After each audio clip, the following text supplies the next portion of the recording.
the anxious behavior would be like, we're good, right? We're good? Everything's fine? Mm-hmm. Are you sure? Are you mad at me? Is everything okay? I feel like I don't know, you made a face. Like you answered me weird. What was that tone for? Are you mad at me?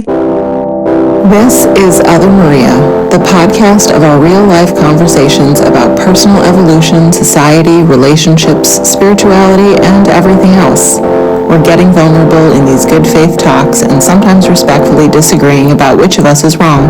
Just kidding, there's no right and wrong. We're just two friends sitting around talking shit. Wait, talk about deep shit, right? That's what we're doing? Yeah, enjoy.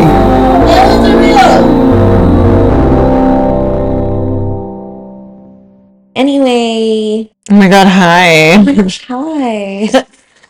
Here we are. Happy 1 year anniversary. Happy 1 year anniversary. Y'all, we've been doing this shit for a year. A whole year. Putting it out. We've been doing it for like 2, that means. We've been doing it for 2. Yeah. Oh, that's crazy. Damn, I'm so proud of us. It's been so great. I'm so proud of us. And I am discovering that we have many more listeners than I realized. Amazing. Which we just recently even bothered to look like a couple months ago, right? And then I happened to be uploading this week's episode onto YouTube and noticed that we have a lot of plays on YouTube. Nice. That's awesome. So anyone, if you're listening right now, whatever platform you're on, like, subscribe, follow, leave a comment, share with a friend. This is so meaningful for us, and it's just profound growth for us. And I just like never know. I've heard from a couple people of just like one thing that we happen to discuss that like hit them in a certain way, and it just like you don't know the ripple effect. And we just want to be offering new perspectives. So anyone that is like open, just share it. Give us some feedback. Give us some love. Help us grow. Yeah. Because as we talked about in the last episode, the whole point of everything is growth. Woo. Growth and expansion. Let's go. Growth and expansion. So see you next week. Oh, so see you next week. No, it's been such a cool year.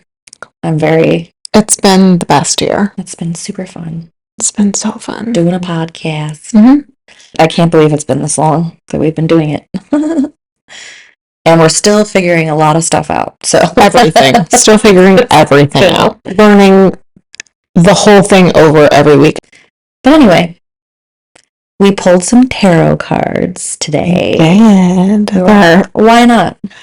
Sure, why not? Sure, why not? Let's just see what happens. They're from the Oracle decks, Star Codes, Astro Oracle, and a Yogic Path. Let's see what happened. So we have third house, communication. So this is an astrology deck. Which is kind of a throwback to what we used to do and are still open to doing. We just haven't done it in a while. Astrology. Oh, tarot cards. Tarot. Totally. Yeah, totally. We used to do that a lot. We used to do it a whole lot. Let's see what this says. Communication. If your chart were a village map, the third house would represent your local neighborhood, primary school, and corner pub. It symbolizes how you learn, communicate, and move around your familiar world based on your sibling-like relationships and the people in your local environment. Action. Check the lines of communication and your thinking process. First, repair any actual technical glitches, loose wires, computer or phone problems. Then take this metaphor a step further and look at how your messages are sent and received. Make sure you understand what was intended in a letter or email you received. Ask other people what they heard you say in an exchange. When in doubt, ask for more information and repair any miscommunication.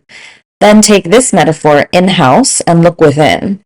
Notice the quality of your thinking. Repair glitches, stretch your mental muscles, and improve the quality of your communications. You may need to learn new ways to express yourself so others hear your true intentions. Think about how you learned to communicate growing up through your relationships with siblings or sibling-like friends, your early school experiences. Investigate how those early relationships formed mental habits that affect the present moment. You may need to get out of your head and get a fresh perspective. Observe and test your assumptions. Check for confirmation bias, the tendency to believe anything that supports your opinions and reject new information that challenges your worldview. Read a spiritual text or ponder a metaphysical concept and let it stretch your mind. Check in with siblings and sibling-like friends. Look for any shadow of rivalry and see if you can switch it to mutual encouragement or all win. It's up to you to reframe this dynamic. Challenge. Chatter is not the same as communication. Sibling or sibling-like rivalry can challenge you to grow in small doses, but don't let it distract from your self-direction. Stay on target. Gift. We are all siblings in the eye of spirit. Let that sink in. I feel like that had a lot in it for both of us. Sure. Speak. What comes to mind?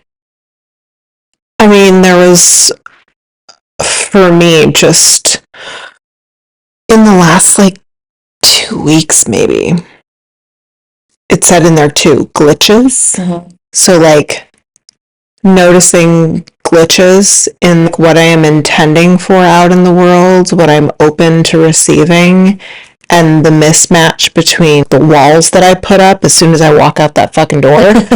Yeah. And actually, it's funny, you were with me just a little while ago when we were up in the parlor, and I had an interaction that I initiated with some of my neighbors.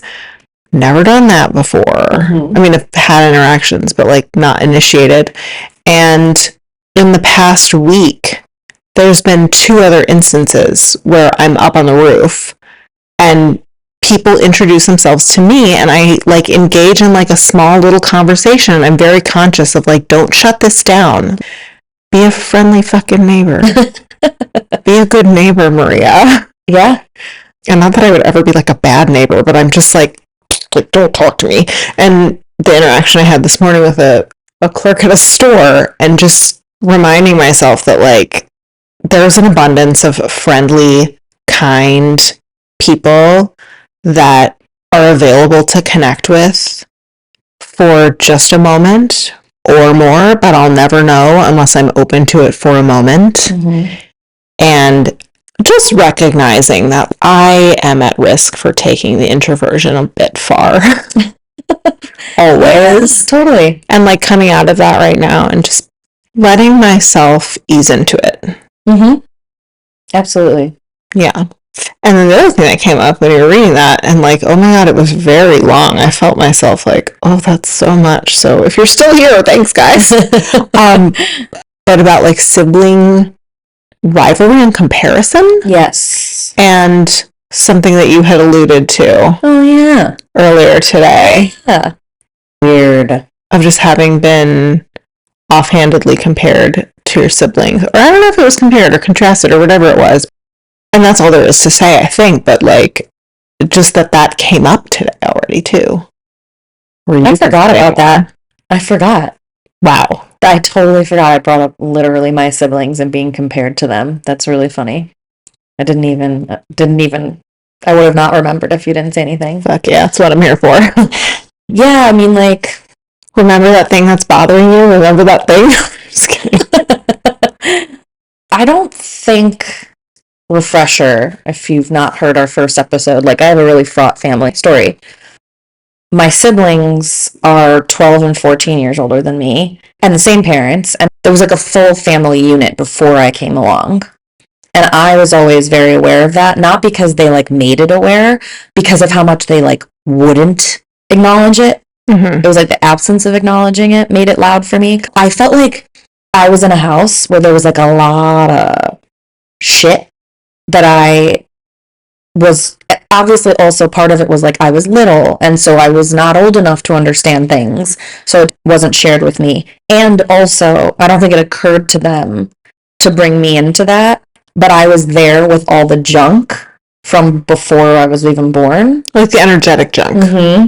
Mm-hmm. And just all their dynamics, all those things they'd been through, all of that was present once I was born, and no one keyed me in, but I was having to energetically take it in all the time. They're fighting, they're mad at each other, and I'm I don't have any idea the history of why or what's going on. Obviously also because they were so much older than me, that like obviously mattered. But I never felt in my life like I was being compared to them till I don't feel like I'm suddenly being compared to them. It was just the concept finally hit me. Where I was like, it's like something unconscious. It's not even that someone actually put it on me. Like, I don't think my mom, it's something like explicit. It's not like, why don't you be more like your sister? You know, it's not that stuff. It's just like, I'm so different from them. And my sister and brother have now ended up having really difficult situations. And, you know, I don't have all of that, but I always feel like, I don't know. I'm just exploring, like, is there a fear of me having those same issues or something? I don't know. Yeah. I don't know. And I mean, you very clearly don't have those specific issues. Right. But I think it's like then I've realized through the last few years feeling not as understood by my elders as I previously thought I was, that just like triggered something of like, I'm now worrying. Yeah, I don't know. Because the thing too is, even when I put my finger on it recently, it was like only a couple weeks ago, it dawned on me, like, the thought was I don't want to be compared to my siblings. But it wasn't like an active, like, because I am being compared. It was just, I don't want to be. And then I think it was more like I'm maybe comparing myself to them. Or I'm trying to prove I'm not like them. Right. Like doubling down on the ways in which you're not like them. Yeah. Yeah, like suddenly that became within your awareness. Yeah. Fascinating. Mm-hmm. Who knows? It's really weird. Yeah, I was saying to you, like, my sister had alcoholism and died from it. And then my brother has schizophrenia and is incarcerated for it. And I was saying to you, like, I feel like I'm, like, proving, like, I'm not an alcoholic and I'm not crazy. It's like, duh. But which is fascinating because you're just so fucking far from either of those things. Like on a different planet. It's just interesting that comes up as something that grabbed your attention. The crazy one's less tangible, but it was the last few years with some choices that I made, and then the way that I was perceived by people in my life, like my loved ones being like... You mean like during the pandemic, when everyone looked at us like we had a fucking horn coming out of our heads? Correct. And treated us like we were dangerous? Yeah. Okay, yeah. That's like a huge thing I'm still healing from. I know that that's true about me. There's still healing to be done around that. And that was the time that it first ever came up of like, am I crazy? But it also had a lot of like spiritual stuff too, like spiritual awakening stuff and like more metaphysical experiences where I was like, am I making this up? Like, what is happening? And so then that was sort of the like, am I crazy? And then with the alcohol, it's like that I drink at all. And I like to drink. So there's that too. But it's like, I'll almost have like a phobia around it. Where I'm just like, am I an alcoholic? It's like, no. Because alcohol, like any other substance, absolutely does take mindfulness. You know, it can be a slippery slope. It can be very dangerous for you. Like it has the potential no matter what the substance does, you know? It does? That was an epic lean in. It does? I am the slippery slope. Okay. You know what slope you were referring to? Me. The end. Right. And so, like, my dad was an alcoholic. My dad got sober. And then I got to experience a sober dad, which my siblings didn't as children. And so that was, like, a big thing. And I think my mom has ever worried about that with me. And she's really good right now about it. But I feel like at any time, you know, she could just be worried again. And that sits with me, where I'm just like, oh my God, should I be worried? You know, and it's just, it is like a weird, almost OCD-ish sometimes. I don't really talk to you about it. No, it's just so interesting. I'm just gonna... Yeah, go for it. Is it like when you have a drink around your mom? Or like when you have a glass of wine by yourself? Or... I think it's when 11 beers by yourself, or when you're out with friends. Not that one. The other one. That one's fine. That one's fine. I do it every night. It's fine. That one I do every night. That's not the problem. No, it's more like, I think because sometimes I can lean on it, but not more than any other thing, because there's other things I lean on too. Yeah. But then I'm very aware of it. And then, because yes, my mom has ever had reactions around it. Mm-hmm. And unfortunately, it's not consistent, the reactions. So it's like, if they were consistent, I would maybe adjust a behavior. But it's like, sometimes where it's like fun and fine, and she has a beer with me, and we're great. And other times it's like, I can just sense something from her. Her discomfort, yeah. But really, that's not even recently. So that's why it's funny that it comes up where it's like, it's a me thing around whether or not she's going to be upset or worried or whatever.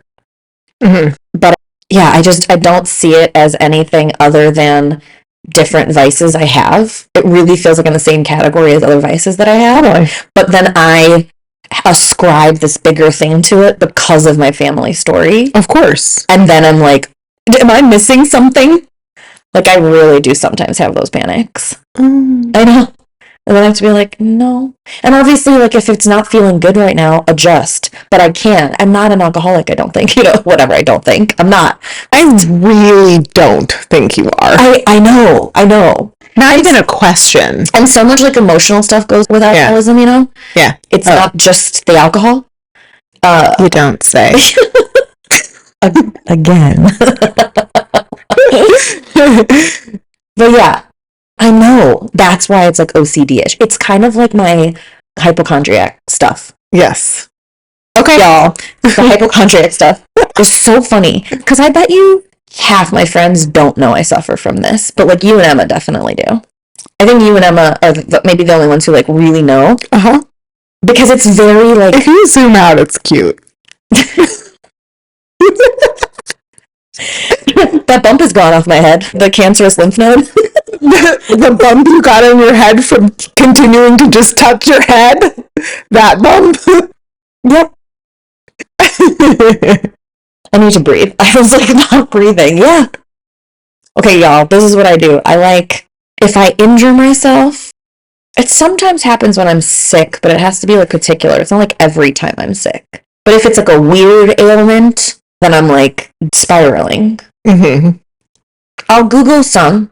It depends. There'll be some days where I'm Googling more than others, but it's not just like a black and white, like every time I hurt myself or get sick, I'm Googling incessantly, but that's part of it.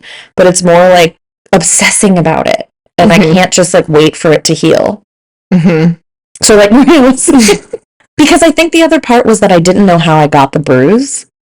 But there wasn't a bruise. No, I'm sure I bumped it. Like there was a bump and a bruise. Like even if it wasn't, you wouldn't have been able to see it though, I think, through my hair. Okay, fine, there wasn't a bruise. But it was listen, that to me isn't the crazy part. Seriously, it felt like a bump and a bruise on my leg. Sure. Like, I really bet if we'd shaved my head back, it was just a bruise. It was just like I had bumped my head, and I don't know how. On your pillow. Seriously. Yeah. No, there was a full bump, So maybe there was no bruise. I just meant, I thought with bumps come bruises. That's all I meant. Sure. But anyway, so you don't believe me, and I need you to. Come join me in my...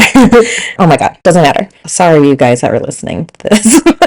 I'm gonna edit it all out. Okay, good. But basically, I kept just touching it. And like checking it and touching it. Is it gone yet? Is it gone yet? Is it gone yet? Yeah, is it getting bigger? Is it getting bigger? Oh, you went dark. Yes, because I literally looked up lymph nodes. Are there some on the back of your head like that? Yes, and I knew that. That's why I looked. There's lymph nodes like right behind your ear on the bone. Right. And it was only like an inch off that. Okay. I was in the right vicinity. It was like confirmation bias looking for it. Like, there's a lymph node. There's a lymph node. And then it's something. There's a lymph node and it's swollen and it's something. So I kept touching it. And like on my own was like, okay, envision a bruise on your leg.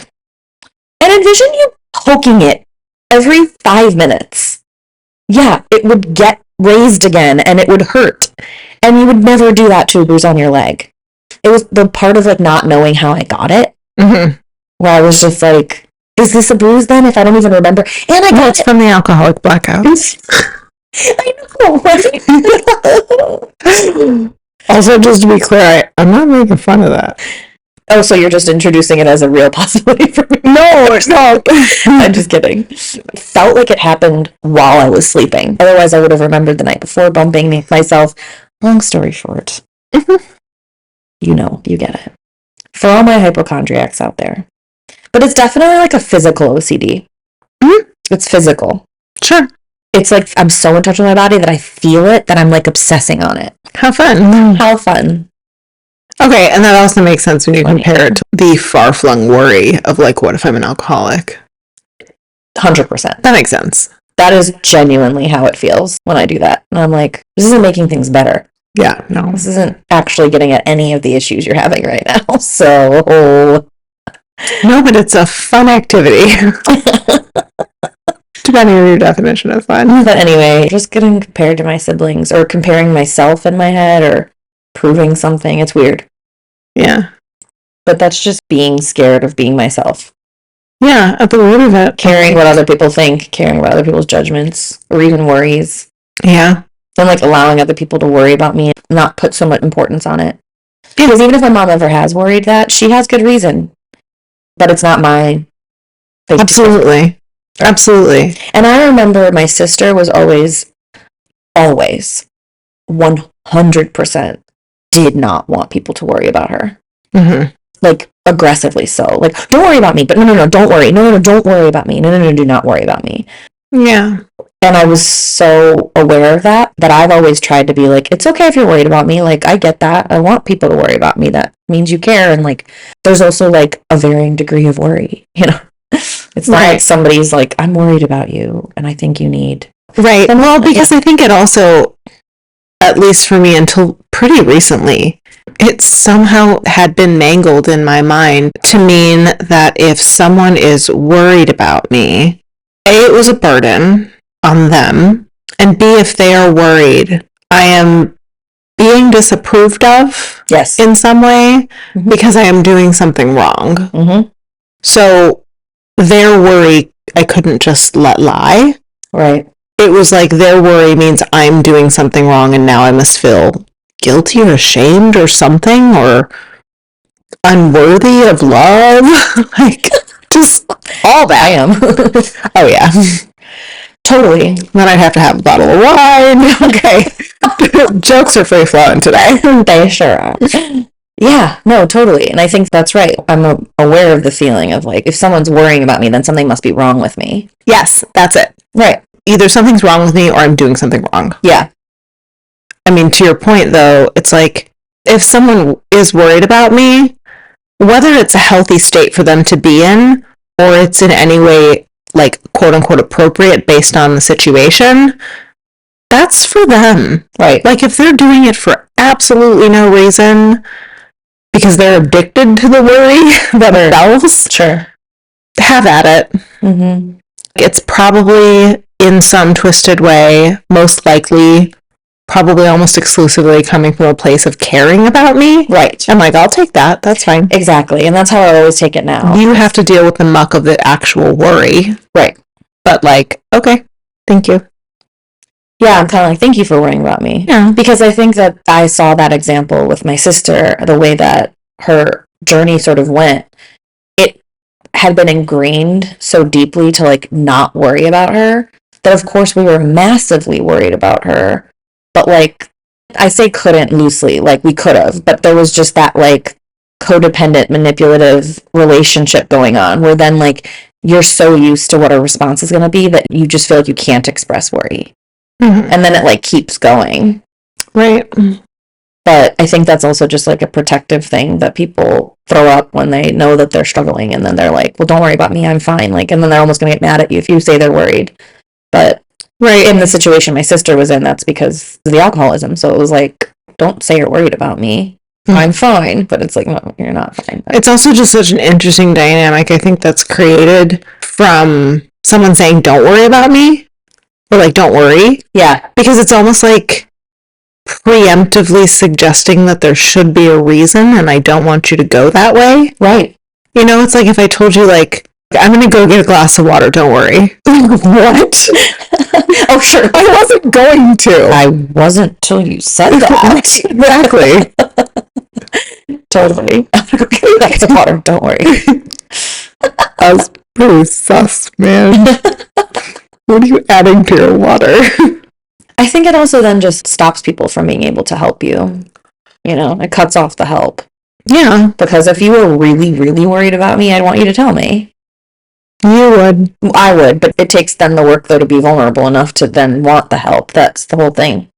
Right. Like, if something was that worrisome that my friends knew to be worried, then I'd want them to say that. Right. It would be up to me to still be open enough for that. So that's why I try to let it in whenever I feel like someone's worrying about me, or they say they're worried, I try to not be like, don't worry. Or like, I never want people to worry about me. I'm always fine. Absolutely. Like, no, I'm not. Right. And I think for me that feels like a big difference now too, because I don't get that often. Totally. I mean, I really don't. But I would imagine that, like, if you came to me and were like, hey, I've noticed this about you and it worries me a little, I really feel like I'd be like, oh, tell me more. Right. What about it? What are you seeing? Mm-hmm. Do you think I'm seeing something different? Do you think I'm not seeing it? Totally. What's your experience? Here, let me share mine. And then it would be so much more curiosity now. Totally. Now. I think a lot of people don't approach it that way, and that's why it is hard for us to tell each other, not you and me, right. I mean everyone, that when we are worried about something. Because society is so codependent. Yeah. Totally. Say more. Oh gosh, I mean, if you just like break down what that is, it's just like a lot of managing other people's thoughts and perspectives in really indirect ways, potentially in secret because it's happening inside your own head, and often under a given person's own conscious radar, instead of, my feeling is one of worry. Let me share that with this person I care about. It's like, oh, I can't say that because what if I upset you? What if you don't take it well? And then on the flip side, another person or whatever, I have to say, don't worry about me, because if you worry about me, then you're being put out somehow. And I don't want to be a burden, or I don't want to be disturbing your mental serenity, or like whatever it is. The lines, I think, in society of where I end and what I'm responsible for mentally and emotionally, where I end and you begin. And I don't mean that in the sense of we are all separate, because we're not. We're all connected is the whole fucking point. But within that, we have... Instead of being codependent, we could be interdependent. Exactly, because there's an extent to which we can influence things or have agency over things. And something that I have agency over is my thoughts and feelings. I don't have that over yours. But when I spend all of mine trying to manage yours, mine don't get taken care of. Right. And then I can't genuinely, vulnerably, authentically have an interdependent relationship with you because I'm not here. I'm worried about your feelings, which I can't control, and no one's worried about my feelings. And that's not also to say, like, be self-involved, but it's like that whole thing of you can't pour from an empty cup. I have to make sure my cup's taken care of. The really, like, overdone reference of you're on an airplane, put your air mask on first. It's all of that. And, like, that can be an addiction, too. If I am uncomfortable enough with myself, whether I'm aware of it or not, it's much easier for me to like try to fix or manage you than to have the courage to fix myself. Absolutely. And really, if you get down to it, that's all an addiction is. I'm avoiding myself in some way, whether it's a phone game or it's alcohol or it's codependency or it's whatever the fuck else people are addicted to. I don't know. There's gambling. Literally anything. Yeah, literally anything. You can literally be addicted to anything. That's true. The thought pattern of worry is an addiction for some people. Oh my gosh, absolutely. Yeah. The thought pattern of doom and gloom. Like catastrophic thinking. CNN. Yeah. So we're all fucked. No, but it's so true. It's so much societal across all cultures. Because there's a lot of the what is it going to look like? And that's codependent. Right there. Baked in. Like, what will it look like if I were to say this thing or ask for this thing or do this thing? Or right, or I can't say that. I don't want so-and-so to think. Yes. Or if I do that, they might think this. Yes. That's such a good one. And all of us do that still. Even all of us who've done a lot of the work around it. It's like, so ingrained. Oh, I know. I'm uncovering big shit. Yeah. Like, now. Totally. Of still caring about what certain people think about certain choices that I can or have made. Right. And here's the difference. There's obviously some of that comes from, like, just being a compassionate person in the world. Definitely. And, like, that's a very good interacting in a loving and authentic way. There's things I don't need to say or do, even though I, like, might have an impulse to do it. Like, don't do that. You don't need to do that. Be mean or whatever. And even it's, like, not mean, but it's just, like, disregarding other people.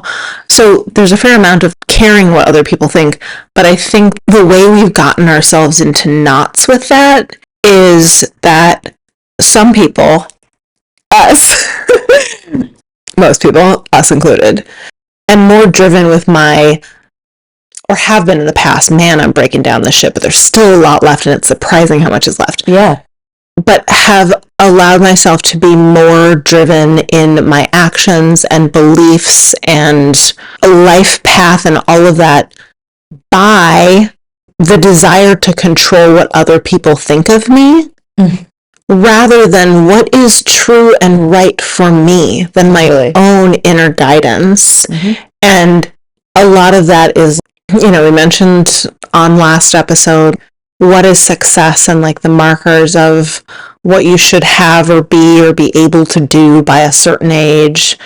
You have to live a certain life. I mean, a lot of it for me, I think, boils down to, and I guess for everyone, maybe, but, like, approval and acceptance. Yeah. Well, and I think that, like, I don't always love when people go straight to the, like, the biology of it all and, like, whatever. I don't even need to hate on going into the biology thing. One that I absolutely ascribe to as one of the biggest fears for all humans is rejection from the group. Because it is how we survive. We're social beings. We're social creatures. No matter how you slice it, no matter how introverted you are, no matter what, we will not survive without human connection. And... Are you sure? Shut up. Just kidding. You act like you literally are a hermit, and you're not. You wish you were, but you're not. I sometimes No, I'm just kidding. You don't. There's like that's 6 people that I want to talk to all the time. Yeah, that's a lot of people for some people. But pretty much everyone else could kind of just, like, not be around and I'd be fine. Negating everything you started this podcast with. I know, because I've been fine. Yeah, totally. But I watch you interact with strangers. You fucking love a good stranger interaction. I don't know where this narrative came from. I know it comes in and out, but I've seen you love talking to strangers. No, I'm not saying I don't love it. I'm saying I could do without it. Yeah. No, I enjoy it. It's expansive for me. Yeah. I should be doing that. And not, like, from a shitting on myself should, but that helps me grow to, like, be willing to talk to strangers. Definitely. And I get it. And there's a large part of me that's like, is there a way for me to not ever have to interact with anyone except for the 6 people I like? And the only reason there's only 6 people I like is because I only talk to 6 people. Like, if I talk to more, I'd like them too. I know. I'm fully aware. Totally. And me, on the other hand, can't stop collecting people. I've been good. I have been hermited myself lately, so... You've slowed down on your collecting. I have really slowed down on my collecting. Don't get me a job. For a few years, you were... But it fucking made... Like, it's... I mean... But I'm not good at that. But I hit a threshold where now I feel like a couple friendships have fallen off that I don't want to fall off. And I have, like, no capacity to keep them up, and that's really hard. So I don't like that part about it. I know. Yeah, that's no fun. But doing the best I can. But we codependent it, all of us. We all codependent. Let me read the other card. Oh my god, I forgot. There's another card. This one's from the yogic path. Okay, this one's Durga, goddess of inner strength and protection. Yeah. You are exhibiting great strength in the face of things that would make others, including former versions of yourself, crumble. Durga, the warrior goddess, is with you, carrying her bow and arrow, sword, trident, lotus, thunderbolt, golden discus, and conch. You are Damn, she got some baggage. Well, she's got like 9. She's got like 13 arms. 12. Okay, I know how math works. But she does. She's got a lot of arms. You are embodying her fierce strength and loving protection. You have overcome major hardships with your willpower and will continue to leap over any challenges that confront you. Call upon Durga Ma whenever you need an extra ounce of strength. And then, like, the shadow side. Perhaps you feel anxious, lost, sad, or confused, and could use a bit of strength to power you through this. Just remember that hardships are temporary and an opportunity to develop tenacity. The one thing you can instantly change are your present thoughts. The rest will shift after that. Repeat the Durga mantra for her beloved guidance. She exists within. Alright. Wait, let me see the Durga card. That's resonating for me with this card because of the communication. And I feel like that actually had a lot to do with what we just talked about. It kind of feels like something we've worked on, just that card's highlighting like a point of strength or something you've worked on. And I feel like we've been working a lot on, or I know I have, like letting go of the judgments of others or what they think or blah, blah, blah. And I think that like that does really affect the way that I approach people and the way that I communicate. If I'm not aligned with like my own inner knowing about myself, then I can't advocate for myself as well. Oh, absolutely, because then you just get swept into Trigger City. Yeah. Don't go there, guys. Don't. It's trashy. Just kidding, because we all do that. So also, it said trident, and I can't find it. Okay. Sorry, I like the idea of a trident. So many of these things are like teeny tiny. I see a sword. I know, I saw a little hammer. A little hammer. If I had that many arms, I feel like I'd carry a bigger hammer. Okay, edit. Never mind, I'll Google it. And we're back after a slight technical glitch. Because they are always beating down the door. I have been so far. I'm open to that changing. Anyway, we were going in the direction of codependency's interplay with anxious attachment. Yeah, well, anxious attachment just came up, so you're like, that is so, I feel like anxious and avoidant really do stem from that codependency stuff. Oh God, the avoidance. Good Lord, is that traumatic. Say more. I mean, it goes hand in hand with the ability to become addicted to anything. Because rather than addressing what is happening internally, in my experience, that makes me uncomfortable, and oftentimes simply being uncomfortable, I will avoid that by leaning into some kind of addiction. And you said before about like vices.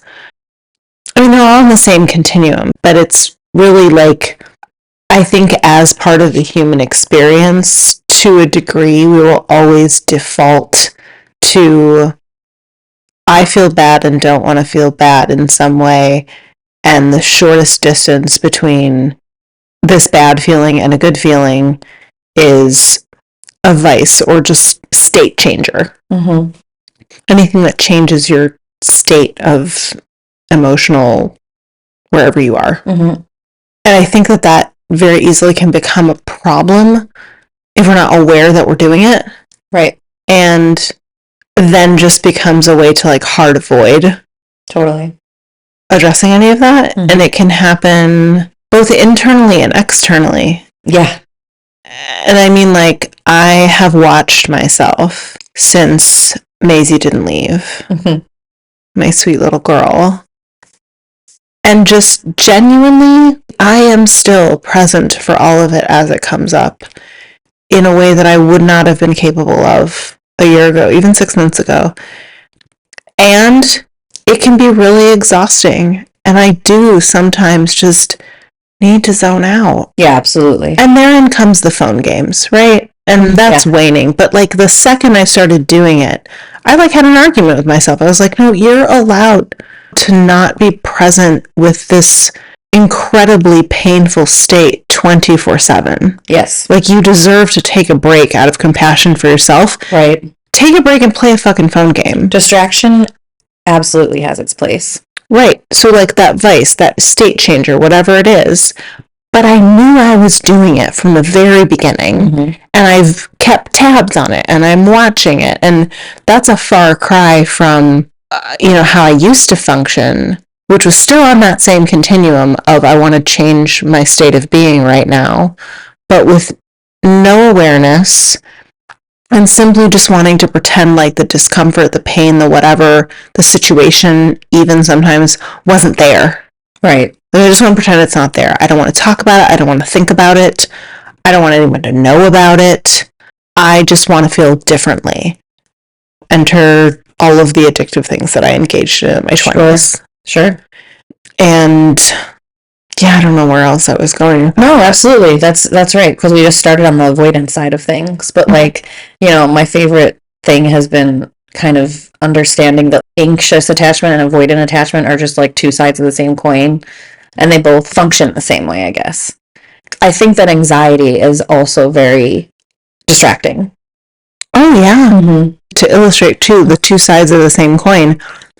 And you often hear, like, if you have any familiarity with attachment theory, especially in romantic relationships, and also in family dynamics, but there's usually, very often, one anxious, one avoidant, or they're both secure. Which, I mean, I hear that that's a thing. I've yet to see it. Therapy Jeff is this account on Instagram that I love. And as he always says, like when he's in the middle of a video about like anxious or avoidant people, he'll always refer to secure people. He's just like, unlike you secure people, like, fuck you. Or he's just like, if they even exist. No, but he's always like, we don't like you. Like, but it's like funny. Right. No, it's a total joke. But like, they're unicorns. Because most of us have some degree of fuckery in this area. Because, again, it's a continuum. But like, to illustrate like the two sides of the same coin, an anxious person and an avoidant person are in a relationship, romantic or otherwise, and there's either an identified problem or there's discomfort. And essentially the aim of both sides of the coin is I want to not be in this discomfort. Yes. And the avoidant person is like, I don't want to be in this discomfort, therefore I will pretend it doesn't exist. Correct. I won't bring it up. I'm going to try to change the subject. I'm going to ghost maybe, or I'm going to gloss over stuff. I'm not going to bring anything up. I'm just going to avoid because I don't want the thing that's making me uncomfortable to exist. The anxious person, on the other hand, same discomfort, same trigger, whatever it is. The uncertainty. Yeah, whatever it is. Yeah. Sure. I just meant like that discomfort of not having a resolution. Is that That's what I was going to say. Yeah, like their mode of resolving whatever the discomfort is, I need to fix it. I'm gonna figure it out. Yeah. I'm gonna either obsessively try to figure it out in my head, or I'm gonna badger the person that I'm in relationship with. I'm gonna be anxious all the time if I'm not getting the exact hit of comforting thing that I need. And totally, it can be uncertainty. Like, there's just, relationships are uncertain, particularly romantic ones, but like all kinds, they are uncertain. I am uncertain of how you feel about me in this moment. And the anxious behavior would be like, we're good, right? We're good? Everything's fine? Are you sure? Are you mad at me? Is everything okay? I feel like you made a face. Like you answered me weird. What was that tone for? Are you mad at me? Just constantly looking for the reassurance that the discomfort doesn't need to be there. And on both sides of it, the resolution is like, I'm just being comfortable for a little bit. Yeah. Because the truth is, either for the avoidant person, be uncomfortable and face the thing, or for the anxious person, it's like, be uncomfortable and stop poking at the thing. Right. Yep. And if both people meet in the middle, then they get to get closer and closer to secure attachment. I was going to say one other thing, but tell me more of what you have on that too. No, yeah, I mean, you just hit all the points. The reason I brought up uncertainty was more just I was trying to find an umbrella term for what you were referring to for both sides. And I guess I brought up uncertainty because, like, certainly with romantic relationships, I think that the anxious and avoidant stuff, even for a couple that's headed towards secure attachment, they start that way because they both feel some sort of insecurity about the relationship. And, like, because then otherwise it would be a secure attachment. And so it's the uncertainty of, like, where is this going? Are you on the same page as me? Do you want to date me too? It's like the avoidant person is, like, maybe telling themselves, like, they're probably going to leave anyway, or, like, I'm just too much, or I'm too difficult, and I don't want to confront that, and I don't want to ask them how they're feeling, or if they do think those things about me, so I'm just going to avoid it. Right, or like, I don't want something serious, but they haven't brought it up, and I know that that's what they want, but, like, Right, or I think I know that, you know, like, it's also, like, a lot of, like, assumptions. Well, that uncertainty. That's the part that makes both perspectives dysfunctional. Yeah. Is that they're all based on assumption. 100%. Well, and that's what's so hard, because it's, like, it's based on assumptions, but I think with the anxiety one, it can certainly go to not trusting then, because you do ask a lot of questions when you're anxious, but no answer is good enough. Oh, exactly. Mm-hmm. The goal keeps so it's not even in assumptions anymore, or it's just assuming that you're not getting the truth, even though you're asking the person, you know, are you mad at me? No, I'm not mad at you. But then you don't, like, believe them. Right. And yeah, and with the avoidant, it's just like, I'm going to assume they are mad at me and I'm not going to ask. And then it finally comes out and it was like, I was never mad at you. Why did you think that? And, like, why didn't you ask me to find out if I was? Because I didn't want to hear about it. If it was true, I didn't think I could handle it. It wasn't worth the risk of the relief of asking. Right. As soon as I felt it, the risk of you maybe saying, yes, I am mad at you. Right.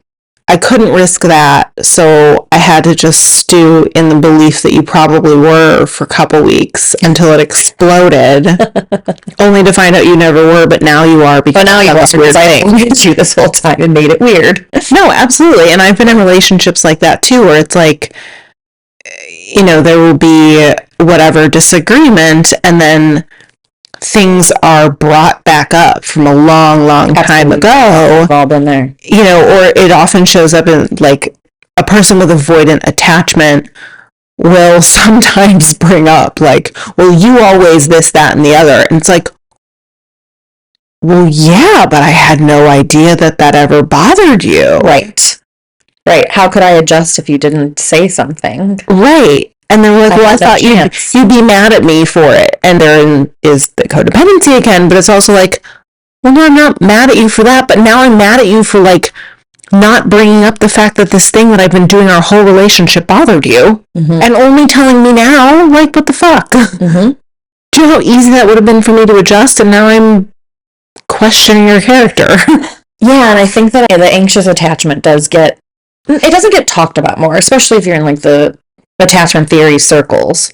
It doesn't get talked about more, but I think that one gets talked about more in the zeitgeist, whether or not you're talking about attachment theory, because I do feel like the crazy girlfriend, or, like, the person who's like, are you mad at me? Are you mad at me? Are you mad at me? Like, that is anxious attachment. Mm-hmm. And I feel like that one gets brought up more often, but avoidance is just so prevalent too. I mean, I know you know that. I'm saying, like, yeah, avoidance is so prevalent as well for that example, where it's just like, I'm going to avoid so hard to the point where I'm then going to become passive aggressive or bring old shit up. And now the other person has had no chance. And then now they are upset, and it's a self-fulfilling prophecy from the avoidance. Right. Yeah. And I know for me, it's weird. Like, I'm absolutely, like, more anxiously attached than avoidant, but I'll, like, glom on to somebody else's avoidance and start avoiding too. Yeah. Because I'm just like, yeah, for sure. And then I'll be anxious about, should I bring it up? Should I bring it up? So then I, like, turn the anxiety inward and be like, should I bring it up? Should I bring it up? Should I bring it up? But now I'm just being avoidant. You're anxious about your avoidance? Totally. Creative. Oh, yeah, that's also creative. So, two things. One is, I've had sort of the same experience where there's more discussion of anxious attachment than avoidant. And honestly, I feel like that's because of sort of where the chips fall as far as frequency of men versus women being anxious or avoidant. Absolutely. And if you think about it, the people that are not exclusively by any stretch, and this is shifting and it's really balancing out more now, but in the recent past, since it became acceptable for people to like go to therapy and talk about therapy, and like therapy or therapists being more like in pop culture and the zeitgeist and in the news and all of that, the people that are engaging are predominantly the ones that have been going to therapy, which are the women. So there's more of a market, so to speak, for the anxious attachment. Mm-hmm. But yeah, I mean, it really is both. And what's interesting for me is I've discovered recently in relationships of varying degrees, and this is the pitfall. I think it's like a perfect example to illustrate how dysfunctional this can become, because I've not had like outwardly dysfunctional relationships, but particularly in like recent romantic relationships, the more avoidant the person I'm dating is, the more anxious I become. Definitely. The more anxious they are, the more avoidant I become. Like, I swing both ways, apparently. Right. I mean, that's part of like why I'm just so curious and excited to see how I show up in my next relationship, because I've learned so much about myself. Right. And where I've been absent from relationships in the past. Mm-hmm. Because if my emotional journey within that relationship is dictated by yours, oh gosh, you know, to a degree, right? In that sense, where was I? Totally. You know? How were you feeling? What were you actually going through or experiencing, or were you even fulfilled or having your needs met or any of that? To be fair, when I say recent relationships, my most recent relationship was 1.5 years ago. Right. So I've done a lot since then. Right. Like a lot. Totally. And I feel like I still think it's so interesting that anxiety kind of lives at the heart of all of it. Because like it is still kind of an anxious thing to avoid. Yeah, and I would maybe, the way I see it, I would maybe amend that, like, fear is at the heart of all of it. Yes, that's a good point. Absolutely. And some of it just manifests as, like, the grabby, anxious, let me try to fix this. Right. And exactly, because that's anxiety. It's the grabby. You're right. Because it is really the fear. It's fear is at the heart of both of them. Right, which circles all the way back to the codependency of, like, I'm afraid that you won't like me, you won't love me, you won't accept me. Totally. You're going to leave out of the group. You'll abandon me. Yep. I'm not good enough. Mm-hmm. I'm too much. Mm-hmm. They're all fear. It's all fear. Yeah. We're just scared little woodland creatures at the heart of it. So true. Okay. All right. I'm sorry about it. Not sorry. Man, attachment is so fascinating. I started started and finished the new season of Couples Therapy, a plug for a great show on Showtime. Ugh. And I didn't know if they were doing a new season, and it took a long time for it to come out, so I was like elated that it happened. But they had a throuple on this season. Oh my God, go ahead and talk about that shit that I find so fascinating. Actually, this wasn't even a throuple, so this might be more intriguing. It was, I guess the technical term they were using was polycule. Okay, fine. There's just like all this. What? Polycule. It was basically a poly relationship, I think is what they're trying to call it. Oh my God, I also have to explain presentient. Oh, sure. Okay, go ahead. Presentient. Anyway, so this couple, threesome, this polycule. I guess polycule is like word, I'm assuming, of the relationship if it's not a throuple, if it's some sort of polyamorous arrangement. It's a polycule. I don't know, whatever. So this one was a man and 2 women, and the 2 women are not romantically involved in any way. So he has... Yes, so it's basically like 2 girlfriends. And now I think people in poly relationships right now are going through a lot of shifts because I think they haven't gotten the same love and attention and care and science and stuff behind them in like the psychology field. Okay. And that'll have to be the end of this week's episode, guys. Come back next time for polycule. And all the other fun that we have for you. We are having technological difficulties. What is new? What is new? And we are manifesting resolutions as you listen to this. We'll see you in a couple weeks. Love you so much. See you in a couple weeks. Love you. Bye. Bye. If you enjoyed this episode, please like and subscribe, leave us a 5-star review, and most importantly, share.